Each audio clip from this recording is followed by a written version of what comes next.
What's up, everyone? It's Fuzzy. Welcome back to yet another MLB recap. In today's recap, Raleigh and Aaron Judge both homered again. So now it's time to have a serious conversation about who should be the MVP, but who's going to actually win it. We saw the highest pitch ever hit out for a home run in the same game that James Wood tore up the team that traded him for Juan Soto. The Reds finally moved on from one of the worst contracts in the last decade, and they also called in reinforcements. They're calling up their super prospect Chase Burns. Walker Buehler's contract is also looking like a dumpster fire. I'm shocked by how bad he's been, and I have no idea what the Arizona Diamondbacks did to deserve the all-time bad luck, but they might have just lost Corbin, Eugenio Suarez, and Josh Naylor. So again, we'll talk about all of that and more in today's MLB Recap. We recap every baseball game almost every single day, so grow the game of baseball with me. Hit that subscribe button, and please do not forget to use code Fuzzy on SeatGeek if you're going to any baseball games or concerts anytime soon, and if it doesn't work, just try a new email. And last thing, thank you guys for always letting me pay the bills. Be sure to download Underdog Fantasy with code Fuzzy because you get free pick'ems, you get up to $1,000 in bonus cash credit. A lot of you guys have been cashing it in, but just one more thing. Always play responsibly. It's official. Jeimer Candelario, who was once known as the Candyman, now he's known as the man who steals money from the Reds. He just got DFA'd by the Reds, and honestly, he's owner of one of the worst contracts in baseball history. So if you don't remember, he got 3 years, almost $50 million from the Reds to put up a negative 1.6 WAR and a 76 OPS plus as a Red. And if you guys don't remember, he used to be an extra base king back with the Tigers. He had some pretty good moments in Major League Baseball, but as a Cincinnati Red, he turned into one of the worst players in baseball. Now, there is some good news around the corner for Reds fans. Chase Burns, who was the second overall pick from last year, who has a 1.7 ERA and a 12.1 strikeouts per nine this year. So eventually the Reds will have Hunter Green, Andrew Abbott, and Chase Burns as a 1-3 that has a chance to be generational. Nick Lodolo's been better. They still have Brady Singer, Nick Martinez. When Noelvi Marte comes back and they can maybe move on from Santiago Espinal as well as Jeimer Candelario, maybe they make a trade or two, the Reds, they're going to be onto something. Oh my,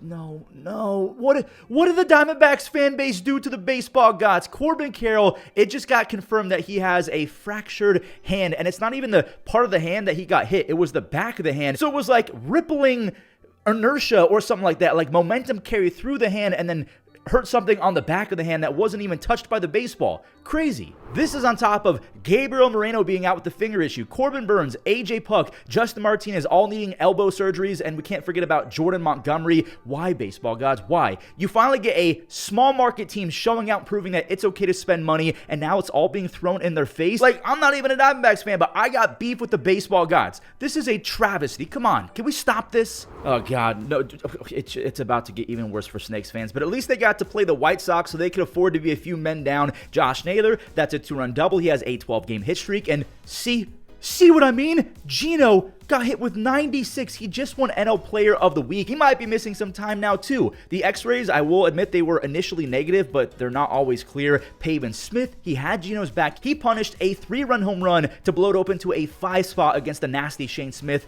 Dude, what is going on? Josh Naylor is hurt now. The shoulder 100% kind of pinched on the backswing. Like, if you played baseball before, we've all done that. Most of the time, it's just a slight pinch. It's nothing too serious, but I'm praying that's the case. Could tell? Yeah, he could tell it was gone immediately. That's his 14th home run. Pavin the Punisher, that's his second. He goes back-to-back with Ketel Marte. Erod, he made light work of the White Sox, 10 punchies after he struck out the side in the 6th. I will say, though, the umpire was helping him out big time. Edgar Cuero got ejected, and I think that this was just petty. That's way off the plate, and Erod, he was just nibbling that up and away corner. The Snakes, they take it by double digits after a positional player came in for the White Sox. The Diamondbacks have been hit in the face a few times, but at least they're still 40-38. Before we show Cal and Judgy both hitting baseballs a very long way, we got to find James Wood and CJ Abrams versus their old team. They were traded back in 2022 for the rental Juan Soto. Gavin Sheets, he looks like Juan Soto out there in left field. He fields in slow motion. James Wood rips an RBI double past them. Low, he beat a shift for another RBI. He's got 48 RBIs. The Rangers are really regretting that trade, at least in my opinion. The rookie, Brady House, he tacked on one more before Manny Machado tacked on one all by himself. He barreled up his 13th home run, only to have the Nationals get that run right back and more. There's James' second base hit. He got CJ to third. CJ is now scoring on the Luis Garcia Jr. RBI, so he has a 12-game hitting streak as well. Josh Bell, he kept the hit parade going. It's 6-1 Nationals. The Padres did answer a few times. Wait for the Nando nuke, my lord. But Dalen Lyle, what a grab out in right field. He robs a rise of an extra base hit. No one's robbing these next two swings. Jake Cronenworth, the Crone Zone. He has 6 home runs. He has a sneaky 360 on base as well. James Wood. Get this man to Atlanta. Not in a trade, but for the All-Star game. Go vote for him right now. He had 3 base hits, 4 RBIs in this game. He has 22 home runs, 61 RBIs, and an almost 170 OPS plus. His first 158 big league games, 32 doubles, 31 home runs, 102 RBIs, and 23 stolen bases. He's an absolute freak, and this was a freakish swing from Josh Bell. He's not a freak as often anymore, but 4.65 feet off of the ground is the highest pitch ever hit for a home run. Tatis on his own bobblehead night goes 435 for a 3-run bomb. He's on pace for 32 home runs, 32 stolen bases, a 7.5 F4 because his defense has been amazing. The Padres do get handed the L. They're still 42-36. The Nationals are 33-46, but that win must have felt like 2 because Soto getting traded, honestly, is shaping up to be one of the greatest of all time, even though the Nationals still stink. The trade has been awesome. Staying with things shaping up to be one of the greats, torpedo bat Cal Raleigh is shaping up to be one of the greatest catching talents this game has ever seen. But that's later in this one. J-Rod, he wants people to remember that he's still very much a top talent in this league. 440 feet on this 2-run J-Rod jack. That's his first in 24 games. I think he snaps the longest home run drought of his entire career. Byron Buxton, he better be in Atlanta as well. He does this on the daily. He also has a 150 OPS plus with a bunch of stolen bases and home runs. Luke Raley, he's back. That's why Rowdy Tellez got DFA'd. Breaking news, he's not on the team anymore. Dom Canzone, he's swinging a toothpick. Like, he's putting up bat speeds and exit velocities that only a handful of guys in baseball can match. He has 4 home runs already. He just got called up a few weeks ago. Brian Wu, he was disgusting. He had 9 strikeouts through 5, but then gave up back-to-back home runs at the 6th. Trevor Larnach and Carlos Correa both went 400-plus feet. Correa, by the way, has 10 hits his last 5. Julio, yes, keep doing this. I'm not even a Mariners fan, but I'm a big J-Rod fan. He collects 4 RBIs in this game. The 113 OPS plus is meh, but he's been a vacuum on defense. 11 defensive run saves and 9 outs above average. Cal, 4 consecutive games with the home run. He has 32 home runs. He's on pace for 68. So we know that he switched to the torpedo bat, and that literally turned him into Barry Bonds. Who's the MVP? I guess we'll talk about that after this next game. Remember, Reds fans, Jamir can no longer hurt you. It's going to be okay. I guess it will be okay after this. Aaron Judge, second deck home run. Not only is Judge hitting over 360 with 28 home runs now, he also has 3 outs above average on defense, and he could have more if Boone didn't DH him every other 5 games. Like, yeah, they have to protect the investment, but I need 60 home run Cal versus 11 F4 Aaron Judge. Elly, he was a double away from the cycle in this one. Bellinger can't catch the 4th inning scorcher. Elly's around for an RBI triple. He scored 2 seconds later on the Spencer Steer sac fly. Even with a slip, Elly still scores easy. Gavin Lux, he turned on the sinker inside. He leaves the yard. The bases are juiced for Elly. We're in the 5th now, by the way, and he finds a hole for another RBI. We have more Elly action. How in the world did he hit that pitch that far? He has all-time pop. He had 3 base hits. He now has 18 home runs, 21 stolen bases, and a 130 OPS plus. Oh, but he strikes out too much. He sucks. Cut it out. The Reds, they take it for their 2nd in a row. And with this loss, the Yankees,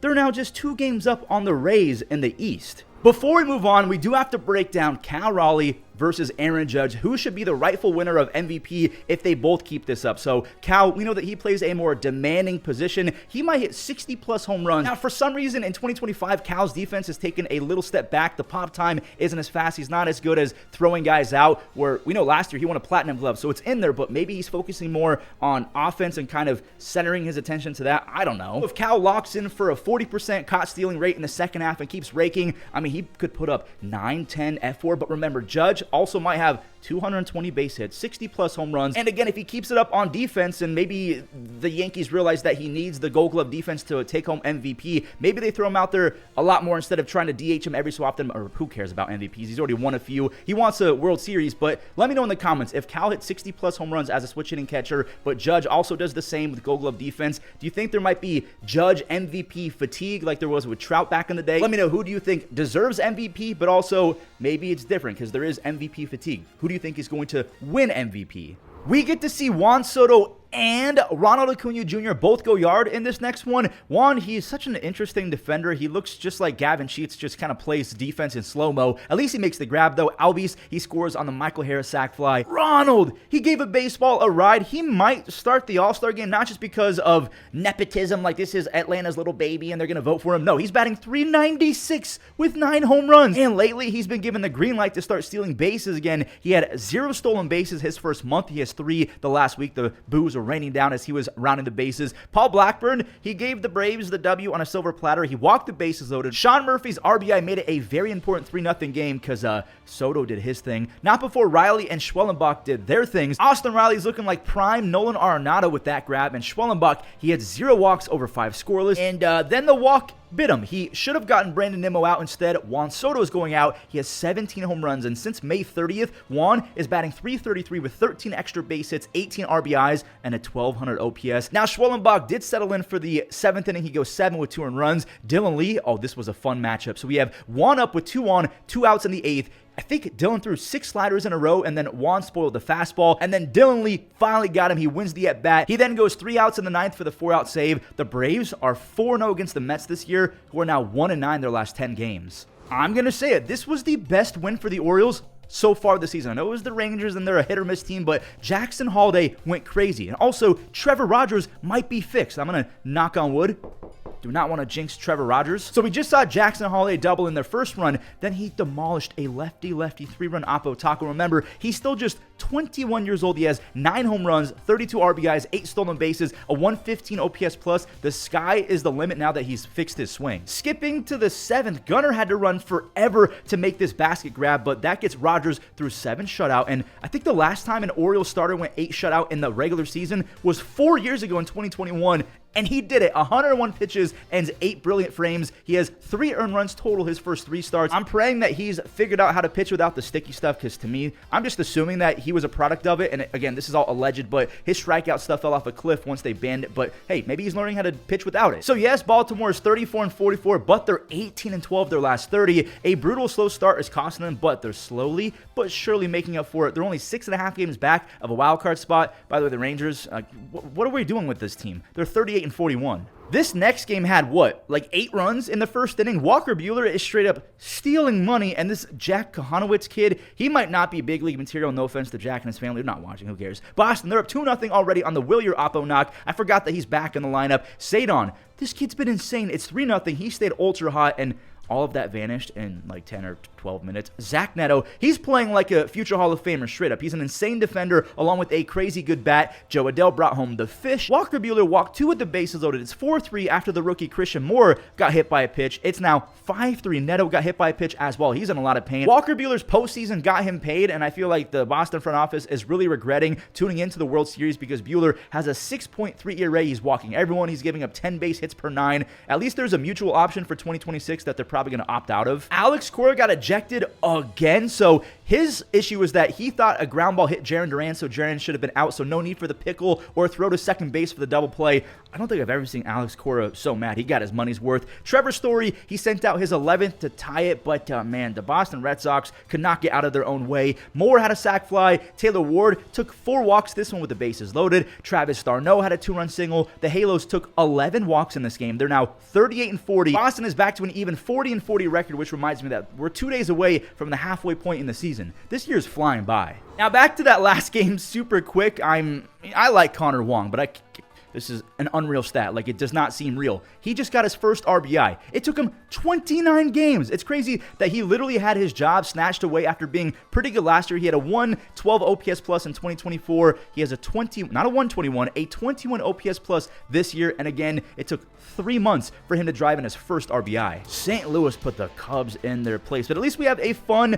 Pete Crow Armstrong highlight coming up. Ben Brown had a no-no through 3 2/3, and it all went away in the 4th. The no-no, the shutout, everything. Lars Nootbaar swatted out the first of 4 2-run home runs. That's his 10th. Brendan Donovan, this one's gone too. Another 2-run bomb.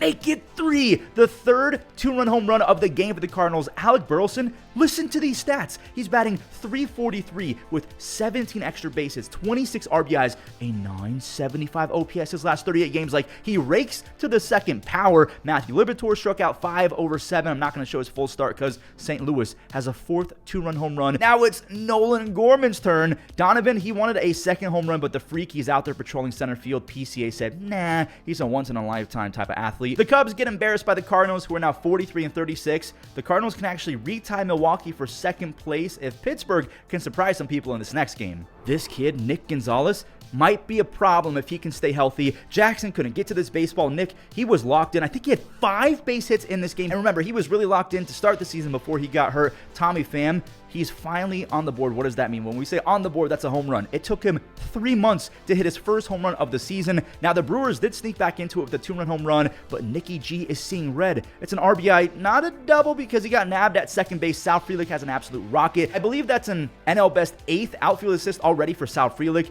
Elly, the 2018 MVP, has 15 home runs, 12 stolen bases, a near 130 OPS plus. He's on pace for 32 home runs and almost 25 stolen bases. He could very well be a 400 double, 300 home run, 300 stolen base guy if he keeps this up another 3 or 4 years. It'll be tough because he'll be in his late 30s, but he could do it. This one's fair. IKF and the Pirates reclaim their lead. An RBI triple wins it as David Bednar, his 11th save, seals it. The Pirates have won 2 games in a row. Milwaukee is now tied with St. Louis for that final wildcard spot in the NL. We talked about the standings a little bit in this video. Let's do a full update. So the Yankees, they're leading the AL East by 2 games over the Rays. The Jays are 3.5 games back. Then you have the Red Sox and the Orioles. The Tigers, they're 8.5 games up in the AL Central. The Astros, they are 4 games up on the Mariners, but the Mariners, I mean, they have a lot of firepower, so who knows what they have in store. The Angels have been playing pretty well. The Rangers, the A's are out of it. In the National League side of things, Philly is a game and a half up on the Mets for first place in the East. The Central, the Cubs, they've lost 2 in a row, so they're now just 3.5 games up on the Brewers and the Cardinals. We talked about how they're just tied. The Reds are 5.5 games back. And then in the NL West, we have the Dodgers 3.5 games up on the Giants, who are 44 and 34. The Padres are 5.5 games back. Then there's the Diamondbacks. So now we have to talk about the wild cards.